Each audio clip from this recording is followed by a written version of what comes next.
Kelanchal times, हर खबर पर हमारी नजर।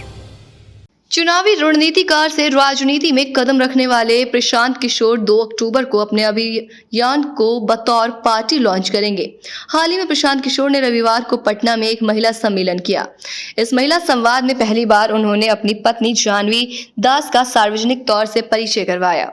प्रशांत किशोर करीब 2 साल से बिहार की यात्रा पर हैं।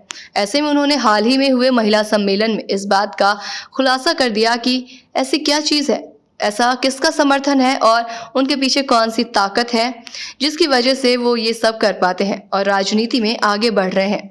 प्रशांत किशोर ने अपनी पत्नी का परिचय कराते हुए कहा, अपनी डॉक्टरी छोड़कर पूरे परिवार का जिम्मा उठाया है और कहा है कि जाओ, तुम्हें बिहार में जो करना है करो, लेकिन हम घर परिवार का जिम्मा उठाते हैं। पीके ने आगे कहा, पहली बार आपसे परिचय कराने के लिए आज हमारी पत्नी को हमने बुलाया है। हमारी पत्नी का नाम डॉक्टर जानवी है। उन्होंने आगे कहा, हम आपसे इनका परिचय इसलिए नहीं करा रहे हैं कि हमारी पत्नी है, ये परिचय इसलिए करा रहे हैं कि आपका भाई जो काम कर पा रहा है वो इसलिए है कि पीछे से इन्होंने घर परिवार की जिम्मेदारी उठाई है। साथ ही उन्होंने कहा, जितने भी पुरुष जनसुराज में आकर काम कर रहे हैं वो इसलिए कर पा रहे हैं क्योंकि आप जैसी कोई महिला उनके पीछे खड़ी होगी कि जाओ राजनीति करो, खाना हम बनाएंगे, बच्चों की चिंता हम करेंगे। जब आप हमारा बोझा उठा रही हैं तो हम लोगों का ये फर्ज है कि आपको हक से ज्यादा मिले।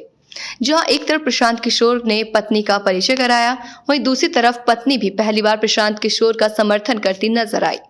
जब उनसे पूछा गया कि प्रशांत किशोर ने जो नया मूवमेंट शुरू किया है आप इस पर क्या कहेंगी, तो जानवी दास ने जवाब देते हुए कहा, मेरा उनको पूरा समर्थन है।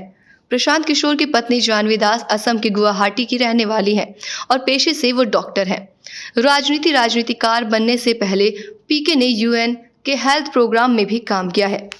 ये वो ही समय था जब पीके और जानवी की मुलाकात हुई। यूएन के एक हेल्थ प्रोग्राम में मुलाकात होने के बाद इनकी दोस्ती प्यार में तब्दील हो गई और दोनों ने शादी कर ली।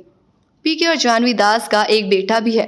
प्रशांत किशोर ने साल 2022 में 2 अक्टूबर को बिहार में एक जन अभियान शुरू किया था, जिसके तहत वो पूरे राज्य की यात्रा पर थे। लेकिन अब जब बिहार के विधानसभा चुनाव धीरे धीरे नजदीक आ रहे हैं तो प्रशांत किशोर ने इस अभियान को राजनीतिक पार्टी में बदलने का निर्णय ले लिया है।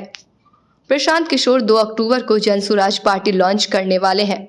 इस सम्मेलन के बाद प्रशांत किशोर ने मीडिया से बात करते हुए कहा, 2025 में जनसुराज 243 सीट लड़ रहा है, उसमें कम से कम 40 महिला उम्मीदवार जनसुराज की तरफ से खड़ी की जाएंगी। 2025 में जनसुराज 243 सीट लड़ रहा है, उसमें कम से कम 40 महिला उम्मीदवार जनसुराज की ओर से खड़ी की जाएंगी। ये कोई महिला प्रकोष्ठ की बैठक नहीं है, ये महिलाओं को सही मायनों में नेत्री बनाने का प्रयास है। बिहार से किसी भी बच्चे को, किसी के बेटे, किसी के पति, किसी के बाबूजी, भाई भतीजा को मजबूरी में 10-12 हजार रुपए के रोजी रोजगार के लिए बिहार छोड़कर जाना नहीं पड़ेगा। इसका पूरा ब्लूप्रिंट हमने जारी किया है।